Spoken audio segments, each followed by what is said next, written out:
bonjour à tous, bonjour à toutes.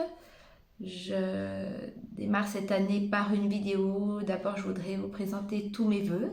Et pour ceux qui veulent recevoir une très belle carte de vœux avec des vœux merveilleux pour cette année, il suffit que vous puissiez me le dire en bas de la vidéo. Vous me le mettez en bas de la vidéo. Donc aujourd'hui, nous allons aborder comment vivre pleinement la période que nous traversons. Si on utilise notre mental, alors on va paniquer parce que le mental, qu'est-ce qui fait le mental? Il enregistre ce qu'on a vécu hier et nous sommes partis sur quelque chose de nouveau. Donc le nouveau, il peut faire peur. Donc, comment vivre la période que l'on traverse aujourd'hui? On a souvent dit que le monde s'est créé d'une densité de lumière qui a créé la matière. Mais au sein de l'univers, la lumière c'est l'amour et l'amour c'est la lumière. Quand je veux dire l'amour, c'est l'amour inconditionnel. L'amour inconditionnel qui ne veut pas dire que, ok, on se fait taper dessus, on dit merci. L'amour inconditionnel, c'est de pouvoir dire aux autres qu'on n'est pas d'accord avec eux, par exemple à nos enfants ou nos proches, qu'on n'est pas d'accord avec eux, mais qu'on les aime, même si on les aime quand même. Il n'y a pas d'opposition entre pas être d'accord avec quelqu'un et les aimer quand même. Donc ça, c'est une première chose. Est-ce que vous vous souvenez qu'en l'an 2000, on avait dit que ça allait peut-être être la fin du monde? Alors, il y en avait qui s'étaient basés sur le calendrier Maya. Le calendrier Maya, il s'arrêtait en l'an 2000. Il ne disait pas que c'était la fin du monde. C'est certaines personnes qui l'ont traduit comme cela.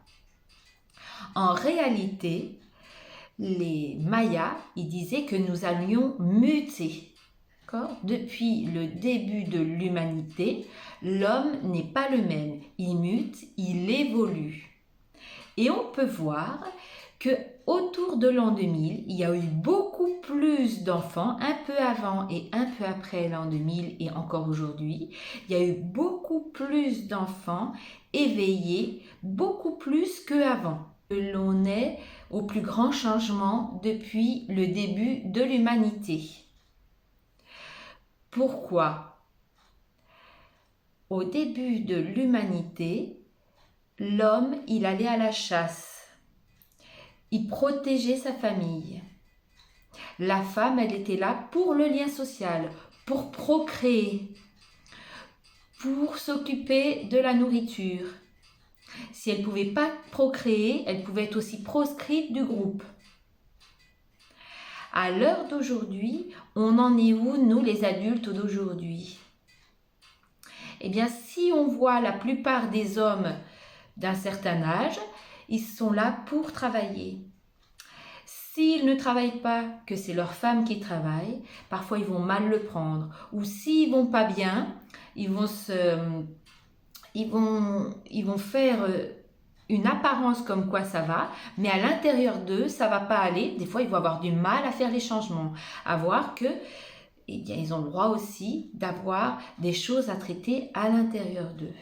Et on voit les enfants autour de l'an 2000, tous ces enfants d'aujourd'hui qui se posent moins la question du féminin ou du masculin. Ils ne se posent plus la question de qu'est-ce que j'ai envie de vivre.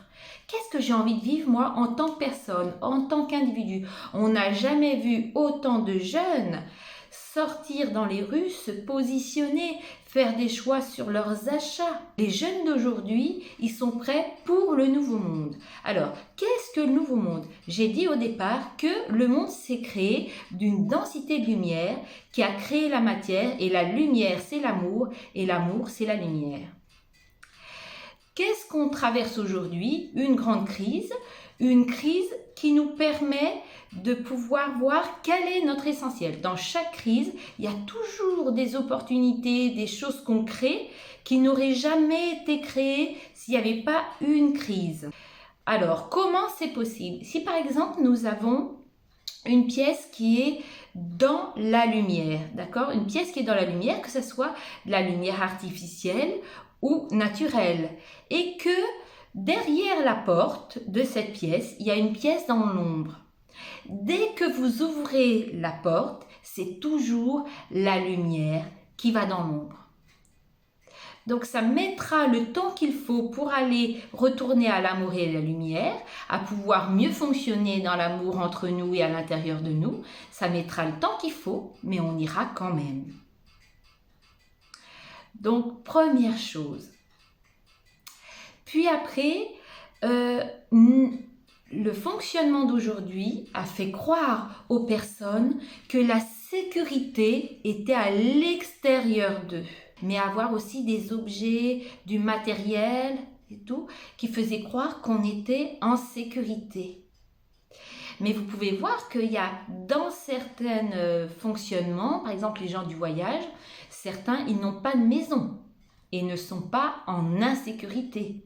Ou dans certains pays à l'autre bout du monde, les gens fonctionnent et n'ont pas de maison et ils ne se sentent pas en insécurité. On peut aussi voir des gens qui ont tout à l'intérieur de leur maison, dans leur vie, tout ce qu'ils ont besoin matériellement, mais ils sont toujours inquiets, jamais en sécurité. Donc la sécurité, elle n'est pas à l'extérieur de nous.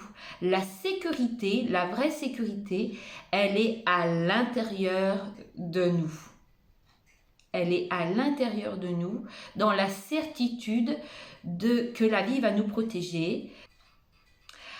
Je vais prendre un exemple. Si on prend l'exemple de Noé, l'histoire de Noé qu'on peut retrouver dans la Bible, moi je ne vous parle pas de religion, je vous explique quelque chose. Dans chaque grand livre qui existe dans le monde, il y a toujours des belles pépites. Dans l'arche de Noé, c'est pas vraiment Noé qui a mis tous les animaux et tout ça. Bon, apparemment, Noé, il a quand même construit une arche. Bon, c'est une chose. Mais moi, je veux vous parler de la symbolique. Okay? Noé, à ce moment-là, il avait quelque chose de compliqué à traverser dans sa vie. Donc, il a construit une arche. Il l'a construite à l'intérieur de lui. Il a posé des bases à l'intérieur de lui pour pouvoir traverser ce qu'il avait de compliqué à traverser. Et nous, qu'est-ce qu'on a à vivre aujourd'hui? C'est aussi à l'intérieur de nous de construire notre arche de Noé. Alors qu'en fait, si on est plus dans notre cœur et qu'on construit des nouvelles bases à l'intérieur de nous, on va pouvoir se laisser porter par la vie. Je vais vous expliquer comment. Alors, qu'est-ce que c'est que notre arche? C'est vraiment poser les choses qui sont importantes pour nous, qui nous ramènent de la joie, qui fait qu'on a envie de se lever le matin, d'avoir plus d'amour, d'avoir plus de liens, de pouvoir nous connecter à notre boussole intérieure. À l'intérieur de nous, on a plusieurs paramètres, comme une boussole intérieure qui nous dit ce qui est bon pour nous ou pas. On s'est déconnecté de notre libre arbitre, de notre raison d'être. Donc c'est ça que nous avons à poser à l'intérieur de nous.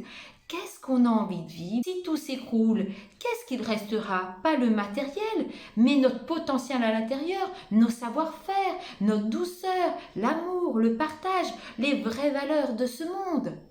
La vie, elle est plus simple que ce que nous croyons. La vie, elle est simple. C'est les systèmes qui sont compliqués, mais la vie, elle est simple.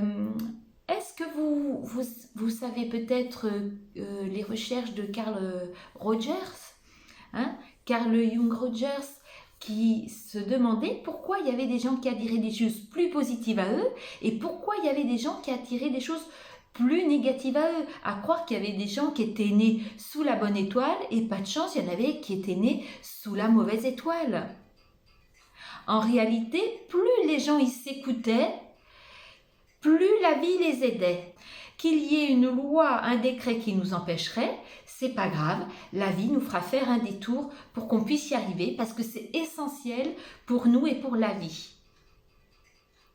Ce que je veux dire, c'est que chacun de nous, on est unique et singulier et on a un potentiel à l'intérieur de nous. Hein, c'est ça ce que je fais tous les jours pour moi et pour les autres dans ma vie, c'est d'aider les gens et d'être accoucheuse de leur potentiel de création pour faire partir leur mot physique, etc. On est tous uniques et singuliers, on a tous une couleur, une saveur, et on est complémentaires les uns des autres, comme les couleurs de l'arc-en-ciel. On ne verrait pas un arc-en-ciel qui est que bleu, il est toujours de toutes les couleurs. Donc dans la vie, c'est pareil. Dans la vie, elle nous demande d'être dans notre pleine expression, dans notre pleine expansion, c'est-à-dire de réaliser nos choses, c'est pas d'écraser les autres, non, c'est pas ça, et à la fois d'être complémentaires et de s'entraider les uns aux autres. Mais la réalité, c'est que chacun de nous, à l'intérieur de nous, on a une télécommande pour reprendre les rênes de notre vie. Okay, on a une télécommande pour reprendre les rênes de notre vie et on est capable de reprendre les rênes de notre vie. Je vous souhaite une bonne compréhension. Si vous souhaitez réécouter cette vidéo, vous pouvez la réécouter, la partager. Si vous avez des questions sur cette vidéo ou sur comment trouver votre route dans votre vie, comment pouvoir mieux communiquer avec les autres, comment pouvoir avoir une meilleure relation en nous et à l'extérieur de nous, comment faire pour avoir une vie meilleure, pour faire les justes choix, etc. Vous pouvez me laisser un message en dessous et je vous répondrai. D'ici là, je vous souhaite une belle continuation. Prenez bien soin de vous. Voyez que cette année 2022 va être une année de grands changements vers un meilleur si nous décidons d'aller vers ce meilleur, de tenir compte de notre potentiel intérieur. Je vous souhaite sincèrement le meilleur pour vous et votre famille. À bientôt. Au revoir.